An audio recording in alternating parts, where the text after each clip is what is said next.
And we are live. Welcome to another episode of Business Focus Live with me, John, where we talk about business related topics as well as news from here and around the world. If you're new to this channel, don't forget to subscribe and let's get started.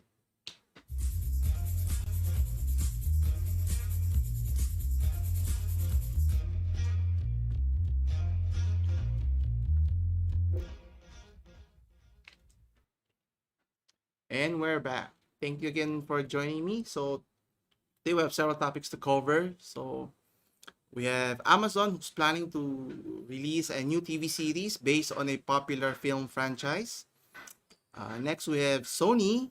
If you're a Sony PlayStation console owner, you should be concerned because there's a lurking issue that may make your consoles nullified or useless. Next, we'll be talking about the value of cryptocurrency, in particular Dogecoin's skyrocketing value. Next, we'll be talking about if you ordered online, as many of us often do nowadays, if you can't get your order, well, you'll be surprised. You will get a different item instead, which is a good surprise, not a bad one. And next, who says applying for a job is, not helpful? In this case, you'll be paid for, applying for a job. So we'll talk about that in a bit. Next is so this is the concerns of the strength and weakness of social media, right? Obviously, social media helps us get connected, get closer, but on the opposite spectrum, if people use it for nefarious purposes, you know, things can go terribly wrong quickly. And finally, we'll be talking about beer for dogs.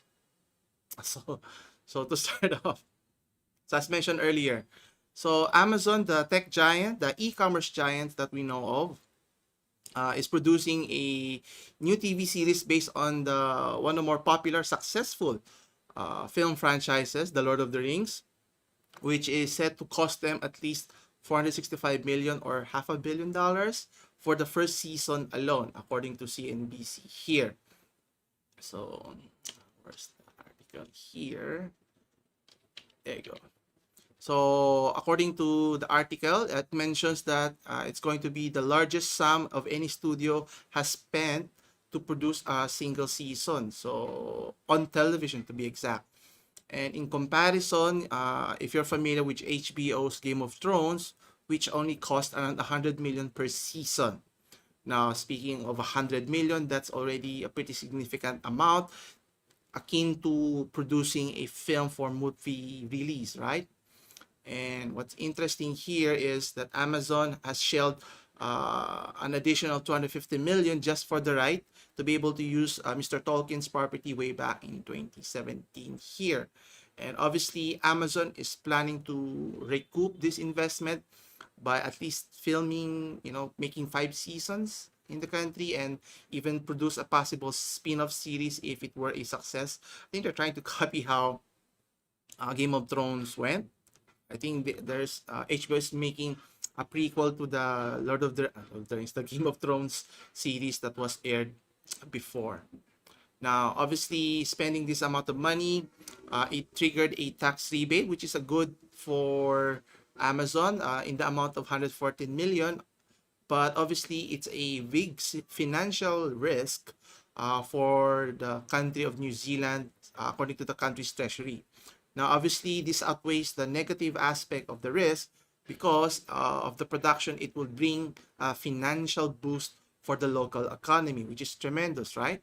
Especially if Amazon is going to pay local laborers, just one, and then increase the demand for hotels and food services throughout the filming of the series there. And obviously, another thing that consider once, hopefully, the pandemic subsides in the near future, sooner rather than later, the tourist economy will, soon pick up. And if it's any indication from the previous film trilogies, you have The Lord of the Rings and The Hobbit, it will bring in many travelers from around the world, maybe tens of thousands, even millions of travelers, which is a pretty significant boost for the economy. Now, obviously, if you're excited to watch the TV series here, so The Lord of the Rings is still currently in production. and it's expected to debut later this year. So you don't have to wait long if you're going to watch the series here. Let's see here what's next. Yeah, so continuing with entertainment, so we saw how a film franchise has transferred to the TV scene, TV series, and speaking of movies, one of the more popular franchise is releasing another I would say version, but another episode, so to speak, of their franchise, the Fast and the Furious in particular. So they're now set to release the Fast 9. So they've been making films, similar to how Star Wars is. They're in their ninth iteration already, and according to the article Tech Radar, have you seen the movie's trailer here? So it teases the move of moving into space here. So where is it? Yeah, so you can take a look here. Yeah, so let's play a short clip here. So the Fast and the Furious 9. So you can see the actors here, Tyrese Gibson and Ludacris preparing to break atmosphere into a rocket. A journey into space is something long touted for the Fast and Furious fans. So obviously, it's going to be exciting. I'm looking forward to watching these films, and obviously the film in general, the Fast and the Furious franchise is known for their bombastic, car chase scenes. The action scenes obviously makes for spectacular entertainment, value and so forth, right? And obviously, considering how they started from car chasing from the first series all the way to the present, it's interesting.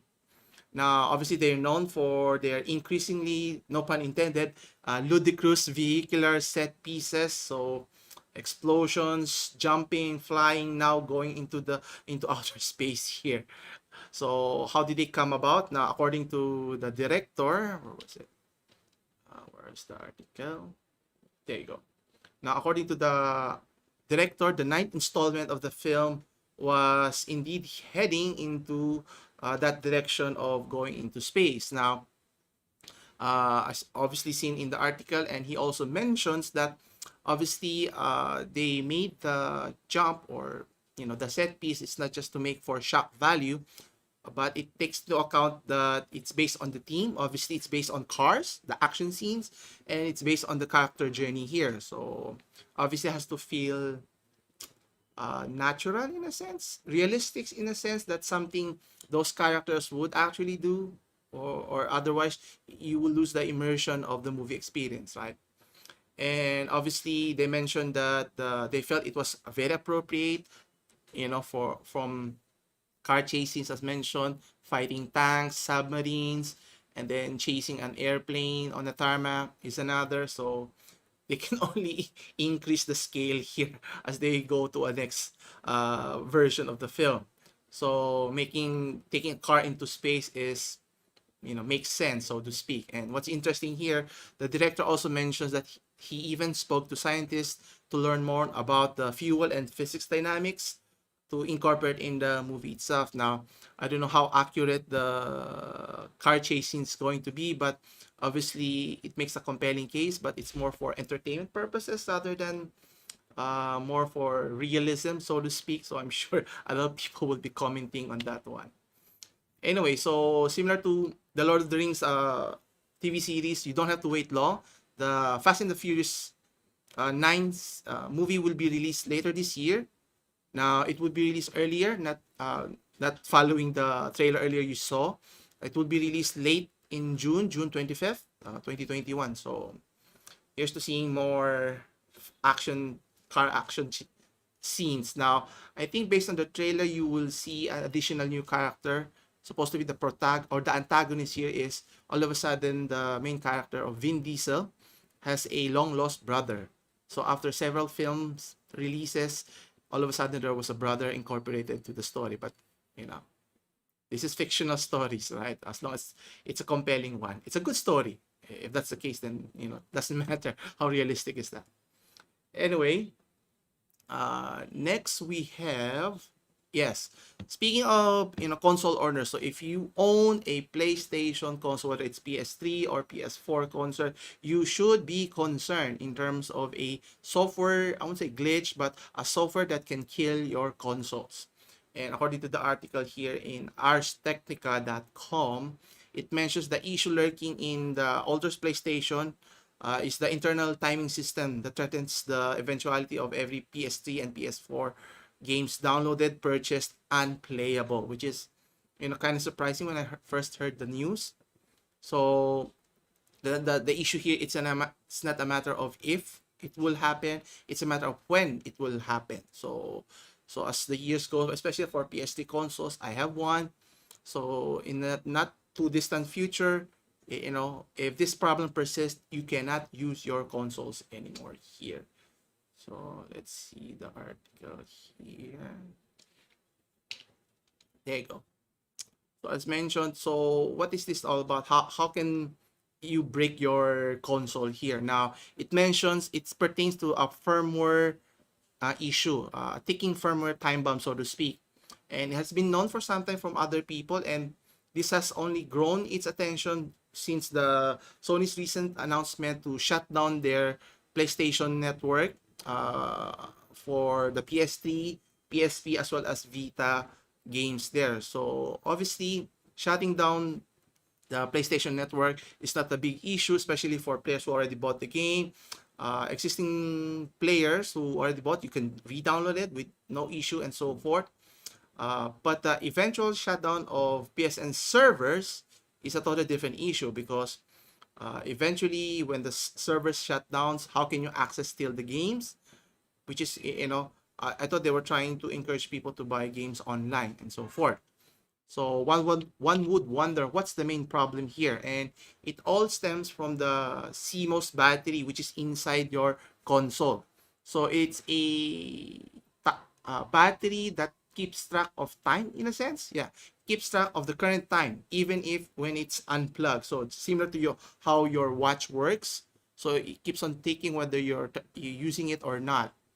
Now, how can this affect your console? Now, obviously, if it runs out, you remove it, you replace, and so forth, it raises an internal issue to the server's firmware, so that indicating that the clock is out of sync and so forth. So you have to update it. So how do you update it? You have to connect to your PlayStation network so that it can confirm the correct time and verify and validate it. Now, for PS3 consoles, as mentioned, the online check happens when you play a game downloaded from the PlayStation Store. Now, for the PS4 console owners, if you try to play retail games installed from a disc, this has to be checked or performed at least once, even if the CMOS battery is replaced with a new fresh one, just to reconfirm the clock consistency. Okay. Now, for the PS3 timer, as mentioned, this is so that it can enforce a time limit of sorts, so that it places a time limit on digital purchase that you might have bought in the past. And for PS4, the timing check is apparently for security for your PlayStation Network trophies. So it prevents players from cheating, in a sense, or pretending to get trophies earlier than they expected. So how can this be an issue if it's just a safety precaution for the network, right? As I mentioned, eventually when your console has been in use for 10-20 years, the battery will die out. So question is, when that dies out and the Sony, the company, turns off or shuts down their servers, so the timing check that we're talking about earlier, you will not be able to do that anymore. Meaning, the consoles that you own right now can be moot or null and void, or a big paperweight, so to speak. Now, obviously, Sony could just simply solve this problem by updating the firmware and removing that feature so that it won't affect the console's long-term usage, right? So that no harm done. But and according to article, which is got me concerned the whole time, is they mentioned that Sony has not publicly indicated of doing anything about it in the foreseeable future. So that got me concerned, in a sense that, so buying your games is not enough. being a loyal gamer, to your platform, and you're putting us in a pickle rather than fixing it. Hopefully they can fix it right away, sooner rather than later here. And who knows? Anyway, let's see. Next we have here. So if you like to order online, so especially if you order through your regular grocery stores or online grocery chains, particularly in the UK or United Kingdom, a shopper, not a secret shopper, a shopper who ordered apples got a surprise gift. Instead of a fruit apple, he got an iPhone instead. So isn't that nice? And according to Apple Insider here, the United Kingdom's Tesco, the supermarket chain, are giving away random shoppers surprise gifts or substitution, not gifts, such as an iPhone as mentioned in place of Apple. So it's a promotion that they're doing, which is, I think, it's going to work. It's going to enamor you to your customers even more. So let's see here. Yes.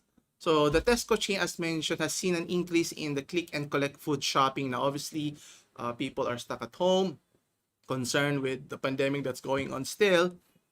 People prefer to order online since it's more convenient and so forth. Now, obviously, commonly ordered items sometimes are not available because of its high demand. So what they do instead is they put an optional substitution. So shopper Nick James here was mentioned got an iPhone instead of a fruit apple. Now, it was mentioned in the article that staff in the supermarket told Mr. James that he would receive a surprise item based on his order. Now, obviously, if you're a regular customer or any unsuspecting customer, you won't just dismiss it. And he was half expecting the surprise to be an Easter egg or something not so significant, but little did he know that he was in for a surprise, to say the least. And obviously it was a promotion, a limited promotion at that, wherein it involves a select 80 items at only 6 stores, I think nationwide. And I think the deal has already expired by April. So, but what's interesting is their giveaway. So apart from the iPhone devices, so they're also giving away Samsung devices as well as Nokia devices. So if you ordered a Tesco laundry tablet, guess what you'll be receiving? A Samsung Galaxy Tab there. Okay, and not only that, if you order a Nochi or Gnochi, I don't know how to pronounce it, you will get a Nokia device. Or if you ordered a Galaxy Milk chocolate bar, you will be getting a Samsung Galaxy S21 instead. Isn't that nice? Obviously, this encourage more people to buy your products online. Anyway, next we have here is, we were talking about last week about cryptocurrency, how Bitcoin's valuation has increased, even Ethereum, and guess Dogecoin is also in the same boat. What's interesting here, Dogecoin's value has skyrocketed of more than 400% in just a week. Now, obviously, there are concerns regarding its value. Is this a temporary valuation? And according to the article CNBC, it mentions the platform, the Dogecoin, was created way back in 2013 by software engineers Billy Marcus and Jackson Palmer. Now, obviously, the Dogecoin was intended to be used as a faster but fun alternative to Bitcoin, as mentioned. Now, Dogecoin's total valuation market value has grown more than 40 billion. So it's a pretty hefty amount if you consider that. And 20 billion of that has only increased that in the last 24 hours. So that's how quick their valuation have increased significantly. Now, where's the article? Let's see here. There you go. So how did they raise their valuation so quickly? Now, obviously, for many of the viewers, cryptocurrency is considered a very volatile commodity, especially with the ups and downs of its valuation. Now, obviously, people are still investing in cryptocurrency, obviously with the popular digital increase of popular digital currencies, right? Especially for financial institutions adopting cryptocurrency as a form of payment and so forth. Now, The popularity of Dogecoin has been backed up by enthusiasts from a Reddit group called Satoshi Street Bets. So obviously, it's not just those group, but also a very popular, well-known CEO, tech giant in Tesla. Also, you have Elon Musk supporting the platform itself. Now, Dogecoin has been slowly climbing, hitting 10 cents to a coin. Now, 10 cents may not be much, but it has risen by a whopping, as mentioned, 400% in just the last 7 days or last week. So how come Dogecoin is rallying, significantly? Now, obviously, the excitement around the Coinbase debut led to a surge in increase of prices for Bitcoin as well as Ethereum.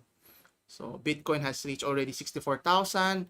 I think last I discussed, it was hitting 60,000, then it dipped below 60,000, then now it's up to 64. While Ethereum has briefly topped $2,500, so it's not comparable to Bitcoin, but it's still significantly higher than when they started. So Dogecoin is no exception here. And what's interesting here, there have been support, as mentioned, from Tesla CEO Elon Musk here. And obviously, he's known for his social media tweets and Instagram posts and so forth to help push its price. Now, whether that's considered tampering, will there be legal repercussions for his opinion and so forth? But again, going back to Dogecoin here now, obviously there are concerns regarding the skyrocketing price. Now, is it just a temporary, a bubble, so to speak, or will this be a long-term sustainable investment here? Now, many already mentioned that Bitcoin is a speculative bubble. So if Bitcoin is considered that, what do they think of Dogecoin here? Now, obviously, Dogecoin's value has doubled since the start of 2021. So question is, will people stop buying it, or will it encourage people to buy cryptocurrency even more? Obviously, buying and selling it would be difficult, but obviously investing your money into something profitable is always a good idea. Now, some are saying that, is there meaningful value on cryptocurrency? Only the markets can decide that.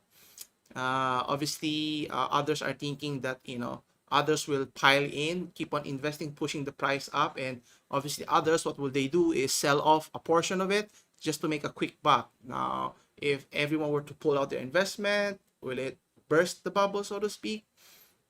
Who knows? Time will only tell. Anyway, next we have here. Yeah, so it's in terms of working, right?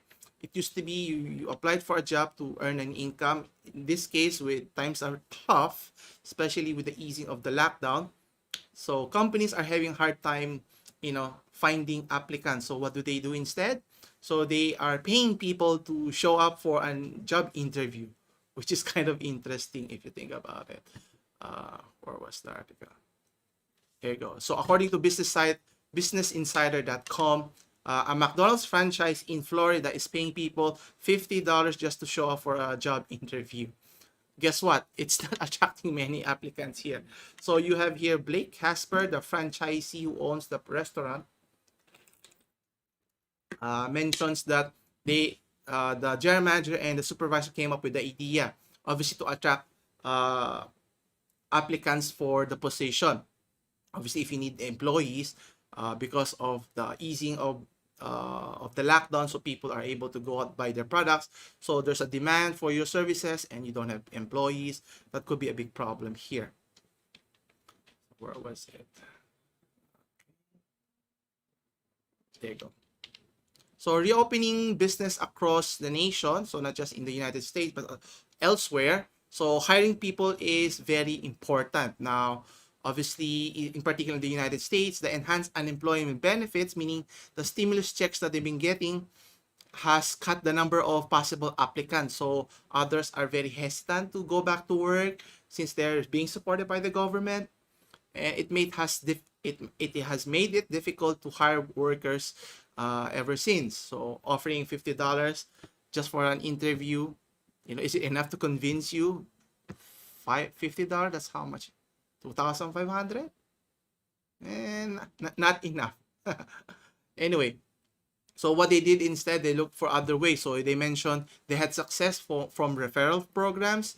And I think signing bonuses is a key here. Obviously, if you're looking for competent, great employees to work for your company, signing bonuses, I think, is a key to entice your applicants to apply for a job, any position at that. And then they're also allowing people to apply via text message. So that's something new.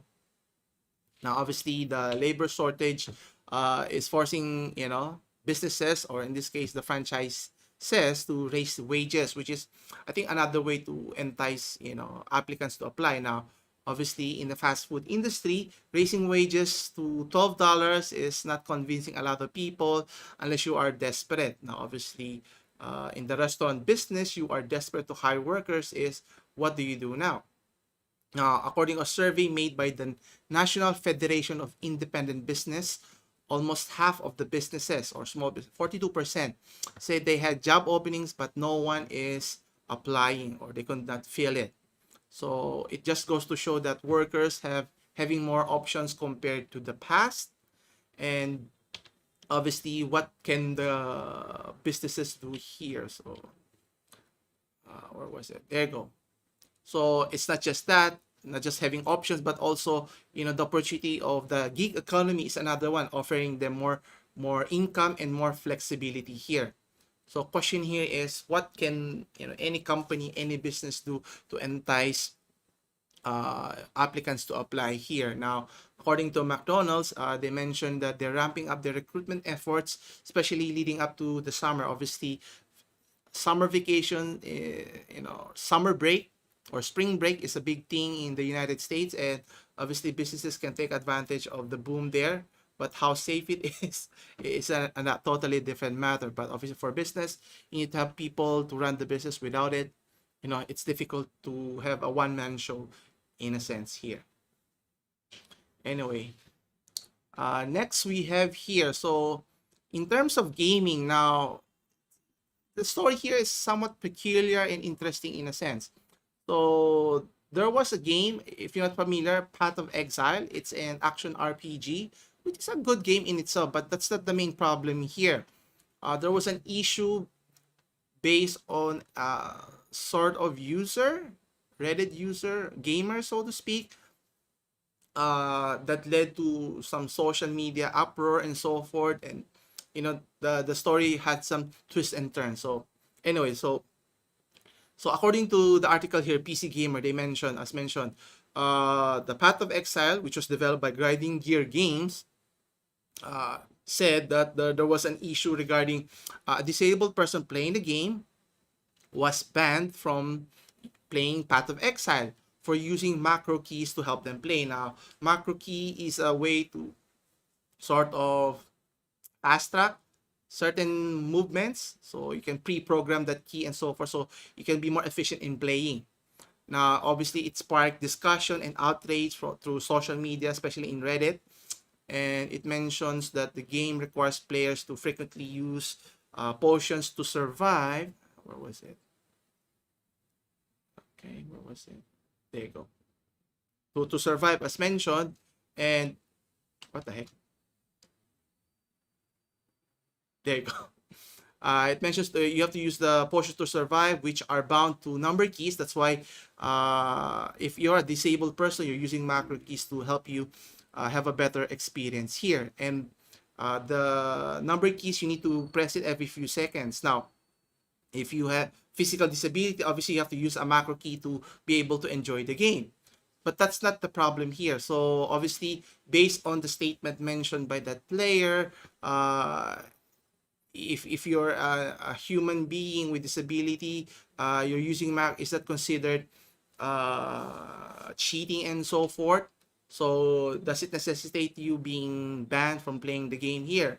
So he posted explaining that he was banned for using macro key because he has a disability here, and obviously people were in an uproar, especially against the game publisher or developer Grinding Gear, of their unfair practices here. So obviously it drew sympathies from other Redditors and obviously social activists, in particular this for disabled people. So obviously it spilled over to social media, Twitter, and other social media platforms. So an innocent player had gotten caught up in the machinery of some automated system for being unjustly banned for it. So obviously people want to see a happy ending. Well, it wasn't as simple as that. So as mentioned, the plot thickens here. So based on that story alone, it brought in the attention of the Grinding Gear Game CEO, founder Chris Wilson.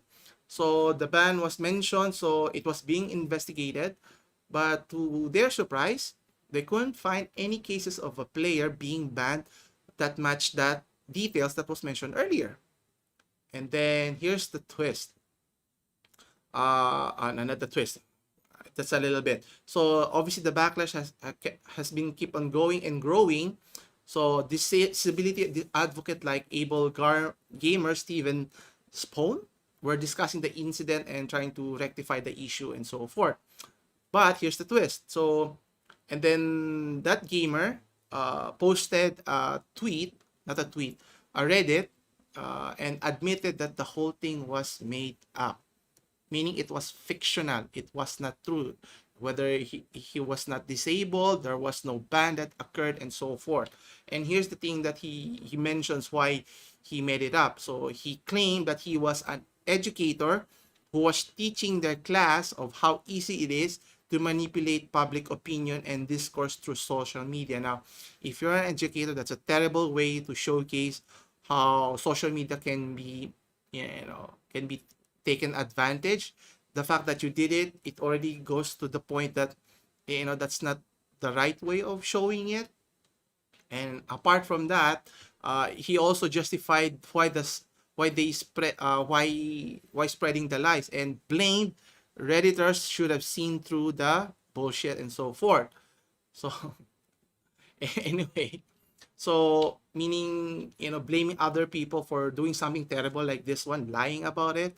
And obviously this has brought a lot of stress, not just to people who were involved in this incident, also to the developers, the Grinding Gear, the CEO, the people, the community managers and developers had to fix the issue. There were no issue to begin with. And most importantly, the primary issue that he used accessibility. A disabled person was disadvantaged in a sense, right? And it highlights how senseless the actions were. It goes to show that it does more harm than help, whatever his intentions was, simply because obviously if you cry wolf all the time, no one would believe you. And if an actual person has an issue, were to raise their concern, no one would believe them, then that's even worse, right? So this is how social media can be beneficial for many people, but can be harmful to many as well here. That's why we have to be careful in terms how we use it for our benefit as well as for other people. Anyway, for our last story here, so I mentioned earlier, if you have a dog here, do you want your dog drinking beer? Now don't worry, it's not harmful to your pet dog. So Bush Company is paying your dog as much as $20,000 to try its new dog beer. So if you go to the website, or you can check the article first, here at USA.com, where the company is, as mentioned, is paying your dog to be their CTO, Chief Tasting Officer, for their newly brewed canine-friendly beer. Now, it's not the beer that you think here. So let's see here. Where was it? There you go. The heck? There you go. So the company hosted a contest to hire a four-legged chief tasting officer, as mentioned, for its popular Bush Dog Brew. Now, the winner gets $20,000, 10 packs of Bush Dog Brew, and an $800 prepaid card to purchase pet insurance for your dog here. Now, one thing to consider here, that the drink is not alcohol based, so you don't have to worry that you might get your dog drunk in the first place here, but it's more dog friendly than the article mentioned here, but it got me interested to check it out. That the company is calling it a dog beer. So it's like, I think it used to be popular. Kali Shandy says it's beer, but it's not beer, so it's not alcoholic and so forth. Anyway, that concludes our discussion today. Now, for those who are still here with me, just to inform everyone that it's been a year since I first streamed the live stream for Business Focus Live. So thank you for your support. Hoping for many more years of discussing and sharing news with everyone here. Hoping for your continued support. Hoping that we can grow the channel. So hoping to getting to 1,000 subscribers in the very near future. So if you have any questions with regarding today's topic, feel free to leave your comments down below and I'll get back to you. With today's topics, I'll be posting the links in the description below. So as always, thanks for watching. I'll see you again next week, same time, same channel. Take care and stay safe.